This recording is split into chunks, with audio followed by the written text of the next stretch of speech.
A Memorable Night by Anna Katherine Green.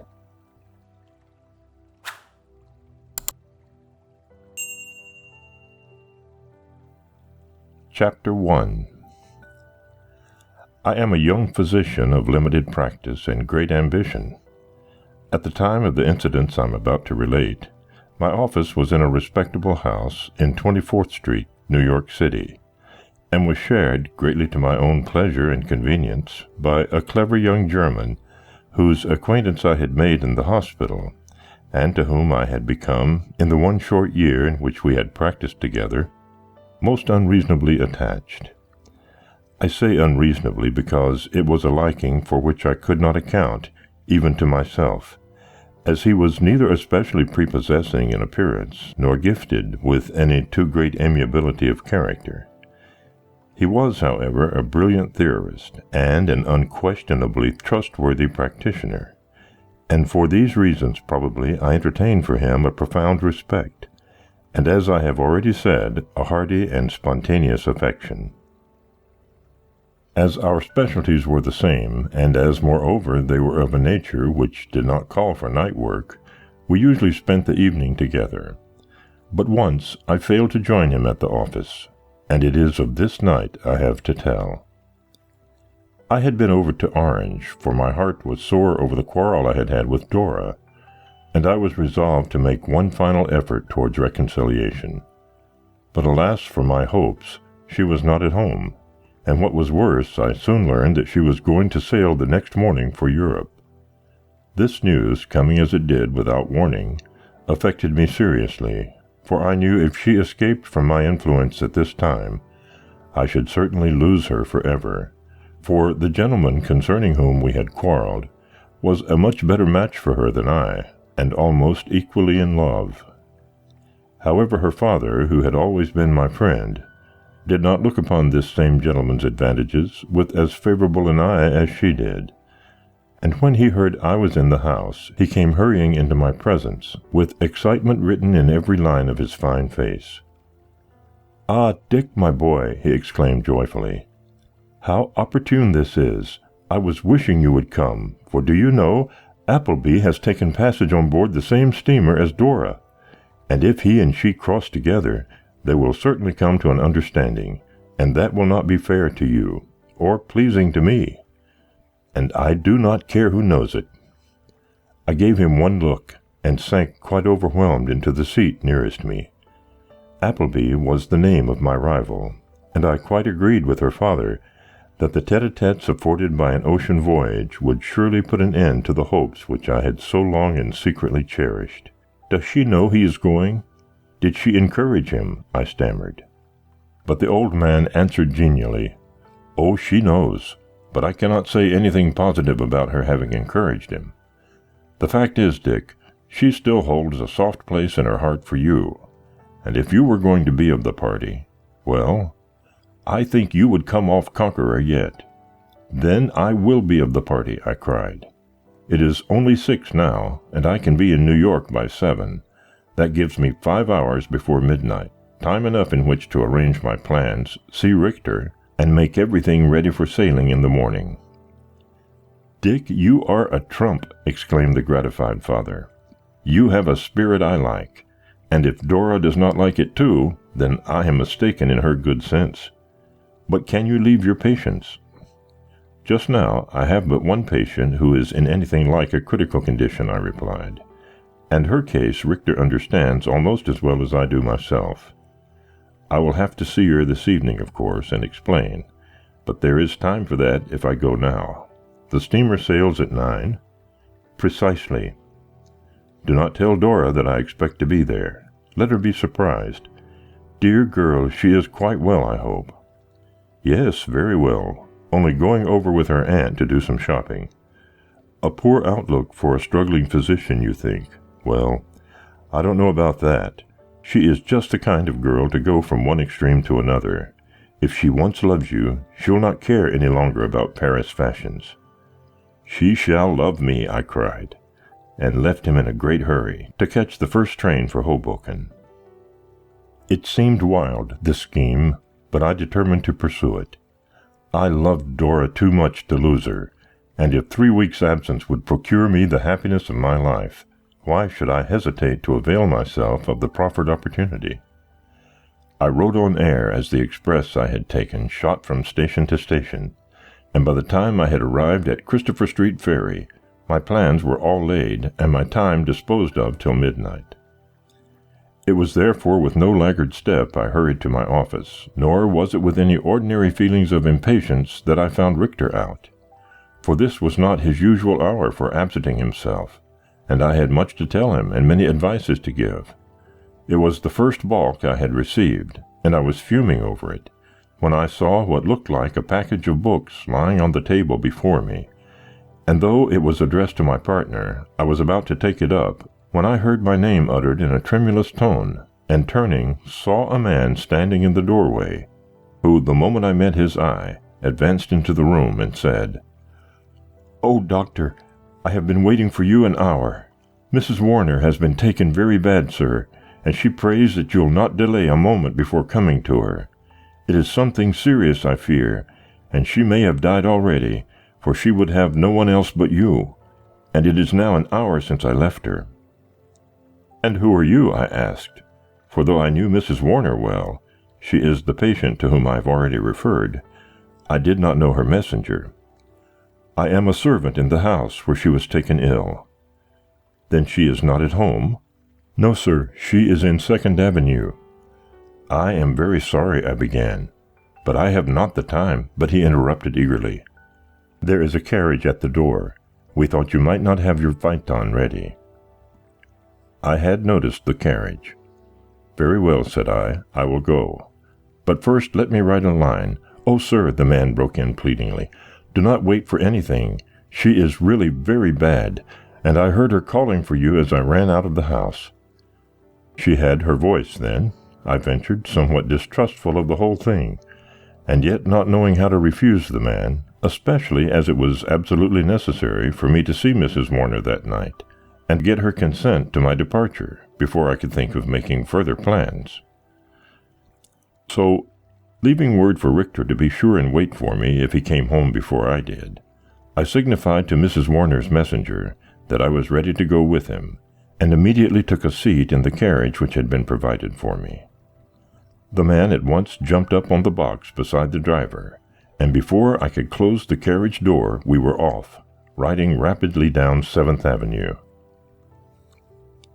As we went, the thought came, what if Mrs. Warner will not let me off? But I dismissed the fear at once, for this patient of mine is an extremely unselfish woman, and if she were not too ill to grasp the situation, would certainly sympathize with the strait I was in, and consent to accept Richter's services in place of my own, especially as she knows and trusts him. When the carriage stopped, it was already dark, and I could distinguish little of the house I entered, save that it was large and old, and did not look like an establishment where a manservant would be likely to be kept. "Is Mrs. Warner here?" I asked of the man who was slowly getting down from the box. "Yes, sir," he answered quickly, and I was about to ring the bell before me, when the door opened and a young German girl, curtsying slightly, welcomed me in, saying, "Mrs. Warner is upstairs, sir, in the front room, if you please." Not doubting her, but greatly astonished at the barren aspect of the place I was in, I stumbled up the faintly lighted stairs before me, and entered the great front room. It was empty, but through an open door at the other end I heard a voice saying, "He has come, madam," and anxious to see my patient, whose presence in this desolate house I found it harder and harder to understand, I stepped into the room where she presumably lay. Alas for my temerity in doing so! For no sooner had I crossed the threshold than the door by which I had entered closed with a click unlike any I had ever heard before, and when I turned to see what it meant, another click came from the opposite side of the room, and I perceived with a benumbed sense of wonder that the one person whose somewhat shadowy figure I had encountered on entering had vanished from the place, and that I was shut up alone in a room without visible means of egress. This was startling, and hard to believe at first, but after I had tried the door by which I had entered, and found it securely locked, and then, bounding to the other side of the room, tried the opposite one with the same result, I could not but acknowledge I was caught. What did it mean? Caught, and I was in haste, mad haste. Filling the room with my cries, I shouted for help and a quick release, but my efforts were naturally fruitless.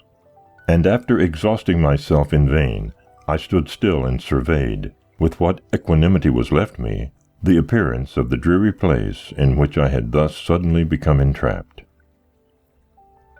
Chapter 2.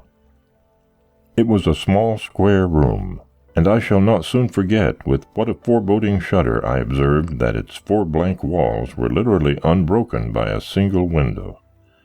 For this told me that I was in no communication with the street, and that it would be impossible for me to summon help from the outside world.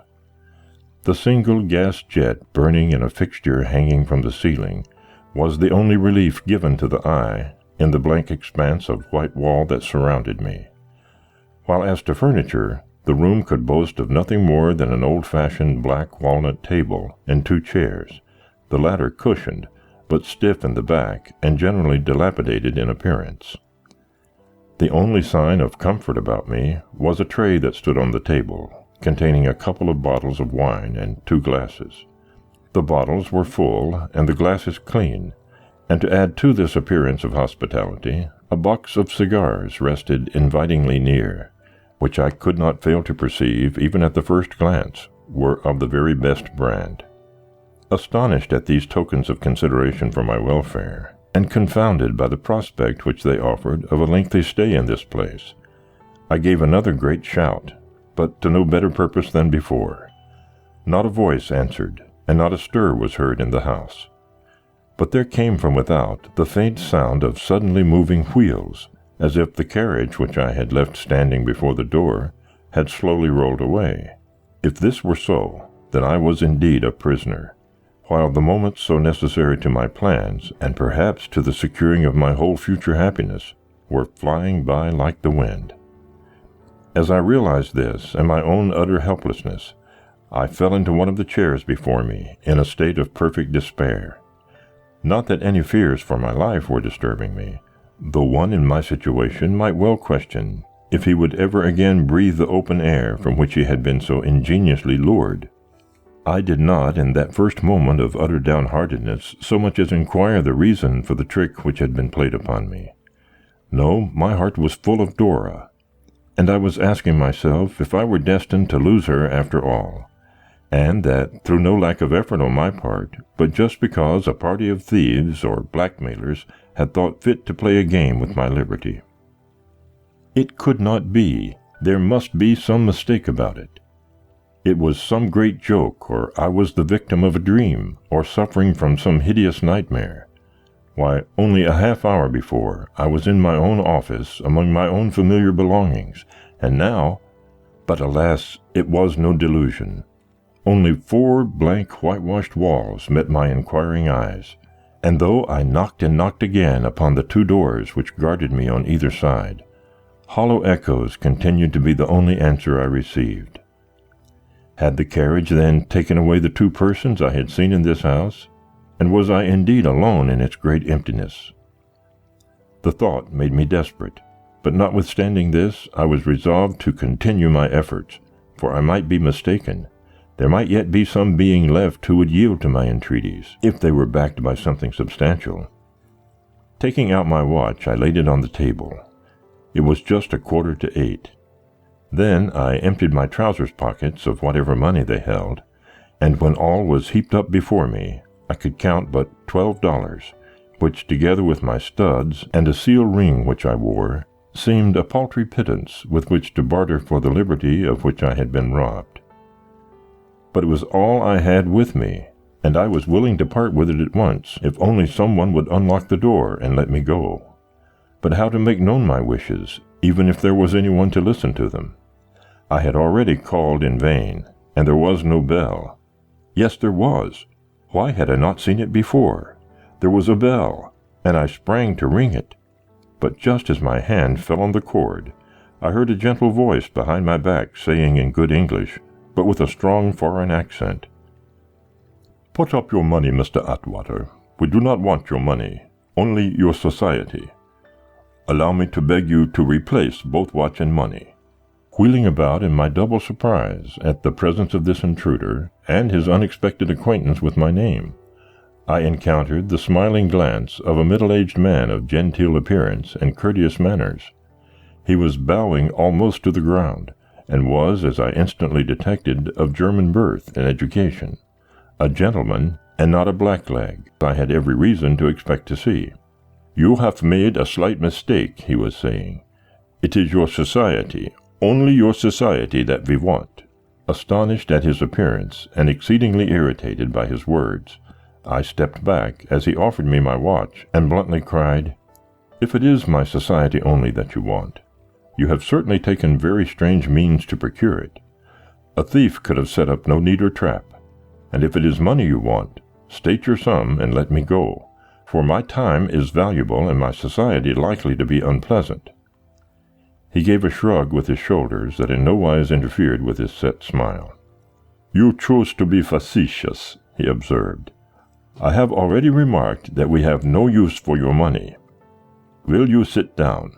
Here is some excellent wine, and if this brand of cigars does not suit you, I will send for another." "Send for the devil!" I cried, greatly exasperated. "What do you mean by keeping me in this place against my will? Open that door and let me out, or—" I was ready to spring, and he saw it. Smiling more atrociously than ever, he slipped behind the table, and before I could reach him, had quietly drawn a pistol, which he cocked before my eyes. "You are excited," he remarked, with a suavity that nearly drove me mad.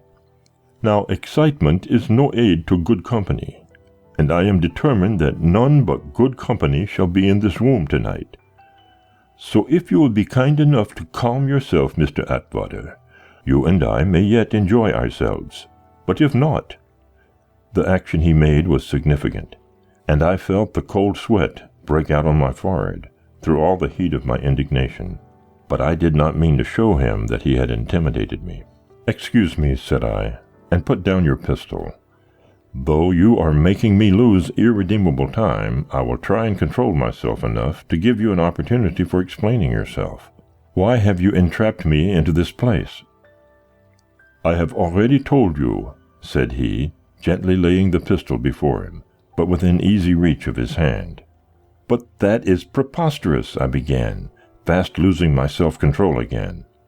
"You do not know me, and if you did—" "Pardon me. You see, I know your name."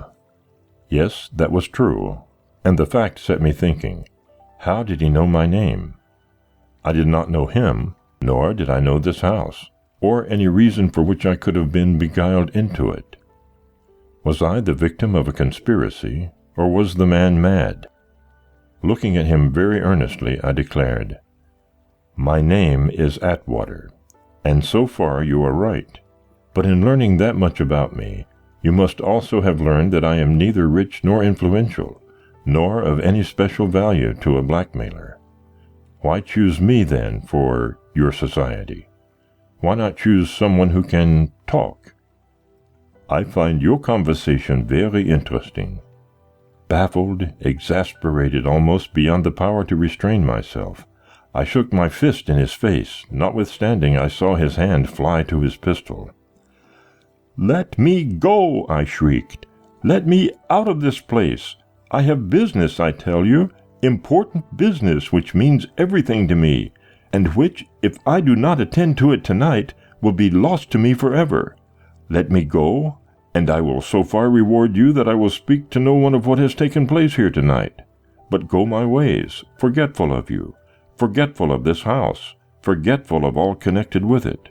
"You are very good," was his quiet reply, "but this wine has to be drunk," and he calmly poured out a glass, while I drew back in despair. "You do not drink wine?" he queried, holding up the glass he had filled between himself and the light. "It is a pity, for it is of most rare vintage. But perhaps you smoke." Sick and disgusted, I found a chair and sat down in it. If the man were crazy, there was certainly method in his madness. Besides, he had not a crazy eye.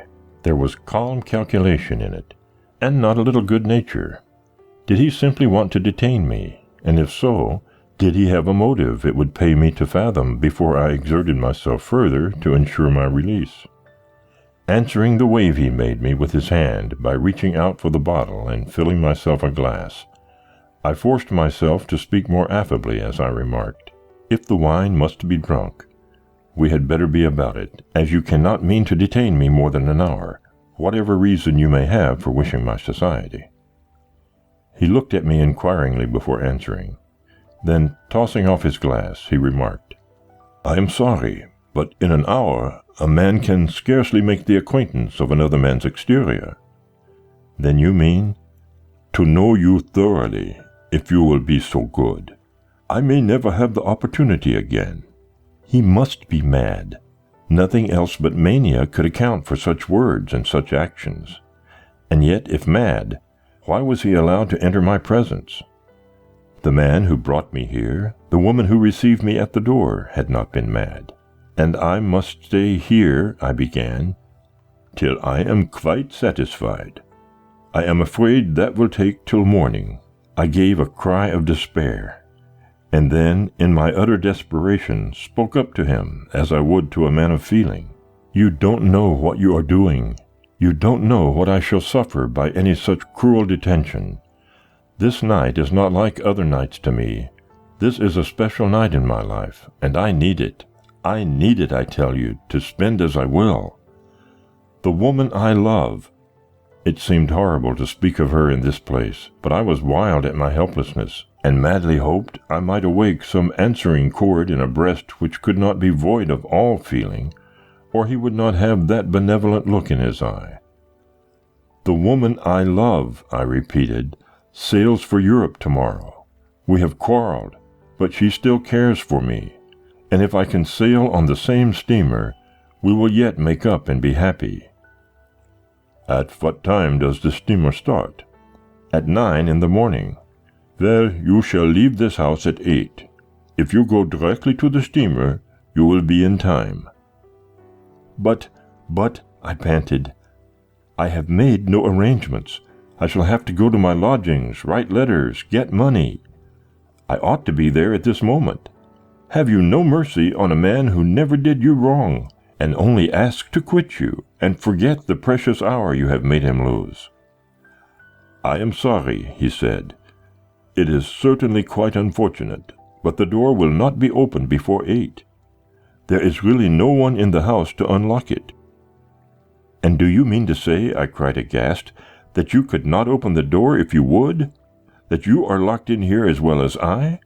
And that I must remain here till morning, no matter how I feel or you feel?" "Will you not take a cigar?" he asked. Then I began to see how useless it was to struggle, and visions of Dora leaning on the steamer rail, with that serpent whispering soft entreaties in her ear, came rushing before me, till I could have wept in my jealous chagrin. "It is cruel, base, devilish," I began, "if you had the excuse of wanting money, and took this method of wringing my all from me, I could have patience. But to entrap me, and keep me here for nothing, when my whole future happiness is trembling in the balance, is the work of a fiend, and—" I made a sudden pause, for a strange idea had struck me. Chapter 3. What if this man, these men, and this woman were in league with him whose rivalry I feared, and whom I had intended to supplant on the morrow?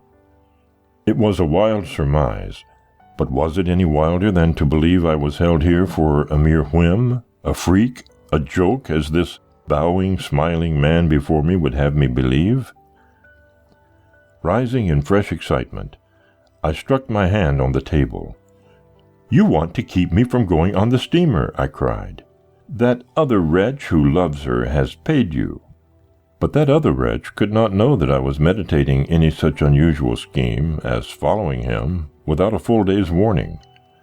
I thought of this even before I had finished my sentence, and did not need the blank astonishment in the face of the man before me to convince me that I had given utterance to a foolish accusation. "It would have been some sort of a motive for your actions," I humbly added, as I sank back from my hostile attitude. Now you have none." I thought he bestowed upon me a look of quiet pity, but if so, he soon hid it with his uplifted glass. "Forget the girl," said he. "I know of a dozen just as pretty." I was too indignant to answer. "Women are the bane of life," he now sententiously exclaimed. "They are ever intruding themselves between a man and his comfort, as for instance just now between yourself and this good wine." I caught up the bottle in sheer desperation. "Don't talk of them," I cried, "and I will try and drink. I almost wish there was poison in the glass. My death here might bring punishment upon you." He shook his head, totally unmoved by my passion. "We deal punishment, not receive it. It would not worry me in the least to leave you lying here upon the floor." I did not believe this, but I did not stop to weigh the question then. I was too much struck by a word he had used. "Deal punishment," I repeated. "Are you punishing me? Is that why I am here?" He laughed and held out his glass to mine. "You enjoy being sarcastic," he observed. "Well, it gives a spice to conversation, I own. Talk is apt to be dull without it." For reply, I struck the glass from his hand. It fell and shivered, and he looked for the moment really distressed. "I had rather you had struck me," he remarked, "for I have an answer for an injury like that. But for a broken glass—" He sighed and looked dolefully at the pieces on the floor. Mortified and somewhat ashamed, I put down my own glass.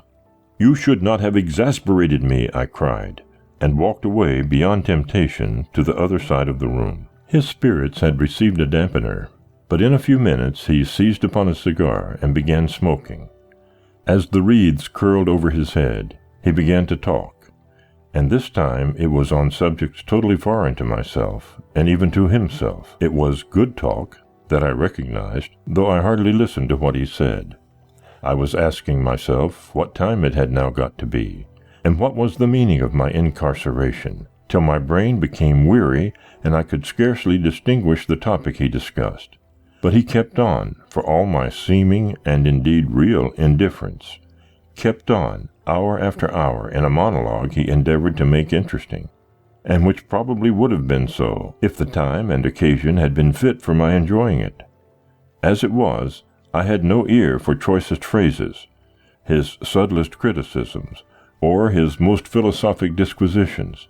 I was wrapped up in self, and my cruel disappointment, and when, in a certain access of frenzy, I leaped to my feet, and took a look at the watch still lying on the table, and saw it was 4 o'clock in the morning, I gave a bound of final despair, and throwing myself on the floor, gave myself up to the heavy sleep that mercifully came to relieve me. I was roused by feeling a touch on my breast. Clapping my hand to the spot where I had felt the intruding hand, I discovered that my watch had been returned to my pocket. Drawing it out, I first looked at it, and then cast my eyes quickly about the room. There was no one with me, and the doors stood open between me and the hall. It was 8 o'clock, as my watch had just told me. That I rushed from the house and took the shortest road to the steamer goes without saying. I could not cross the ocean with Dora, but I might yet see her, and tell her how near I came to giving her my company on that long voyage, which now would only serve to further the ends of my rival. But when, after torturing delays on cars and ferry boats, and incredible efforts to pierce a throng that was equally determined not to be pierced, I at last reached the wharf, it was to behold her, just as I had fancied in my wildest moments, leaning on a rail of the ship, and listening, while she abstractedly waved her hand to some friends below, to the words of the man who had never looked so handsome to me, or so odious as at this moment of his unconscious triumph. Her father was near her, and from his eager attitude and rapidly wandering gaze, I saw that he was watching for me. At last he spied me struggling aboard, and immediately his face lighted up in a way which made me wish he had not thought it necessary to wait for my anticipated meeting with his daughter. "Ah, Dick, you are late," he began effusively, as I put foot on deck, but I waved him back and went at once to Dora, "Forgive me, pardon me," I incoherently said, as her sweet eyes rose in startled pleasure to mine. "I would have brought you flowers, but I meant to sail with you, Dora. I tried to, but wretches, villains, prevented it, and, oh, it does not matter," she said, and then blushed, probably because the words sounded unkind. "I mean," but she could not say what she meant, for just then the bell rang for all visitors to leave, and her father came forward, evidently thinking all was right between us, smiled benignantly in her face, gave her a kiss and me a wink, and disappeared in the crowd that now was rapidly going ashore. I felt that I must follow, but I gave her one look and one squeeze of the hand, and then as I saw her glances wander to his face, I groaned in spirit, stammered some words of choking sorrow, and was gone, before her embarrassment would let her speak words which I knew would only add to my grief and make this hasty parting unendurable. The look of amazement and chagrin with which her father met my reappearance on the dock can easily be imagined. "Why, Dick," he exclaimed, "aren't you going after all? I thought I could rely on you. Where's your plucky lad? Scared off by a frown? I wouldn't have believed it, Dick. What if she does frown today? She will smile tomorrow." I shook my head. I could not tell him just then that it was not through any lack of pluck on my part that I had failed him. When I left the dock, I went straight to a restaurant, for I was faint as well as miserable. But my cup of coffee choked me, and the rolls and eggs were more than I could face.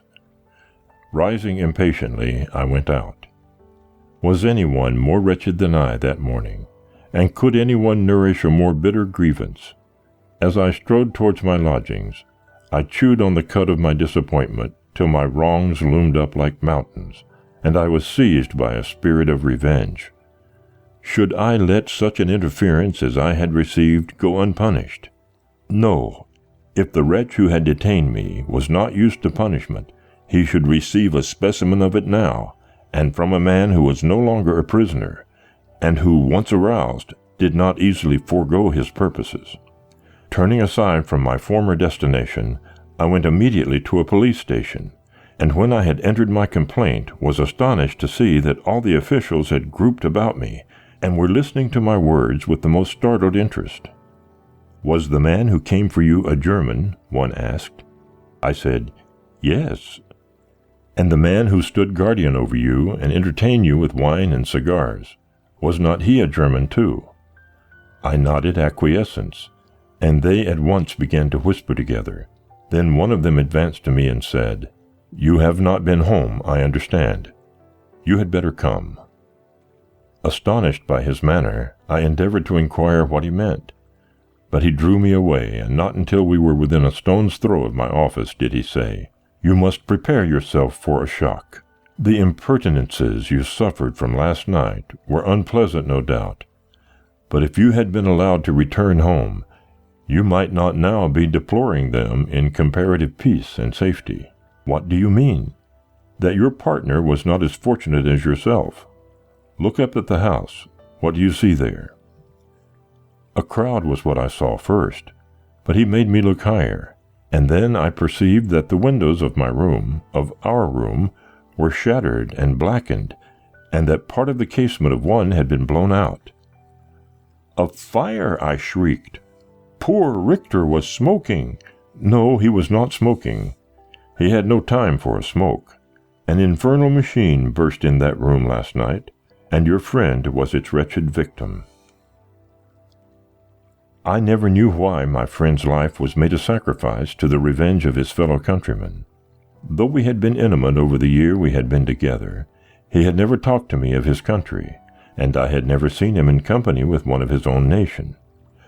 But that he was the victim of some political revenge was apparent, for though it proved impossible to find the man who had detained me, the house was found and ransacked, and amongst other secret things was discovered the model of the machine which had been introduced into our room, and which had proved so fatal to the man it was addressed to. Why men who were so relentless in their purposes towards him should have taken such plans to keep me from sharing his fate is one of those anomalies in human nature which now and then awake our astonishment. If I had not lost Dora through my detention at their hands, I should look back upon that evening with sensations of thankfulness. As it is, I sometimes question if it would not have been better if they had let me take my chances. Have I lost Dora? From a letter I received today, I begin to think not.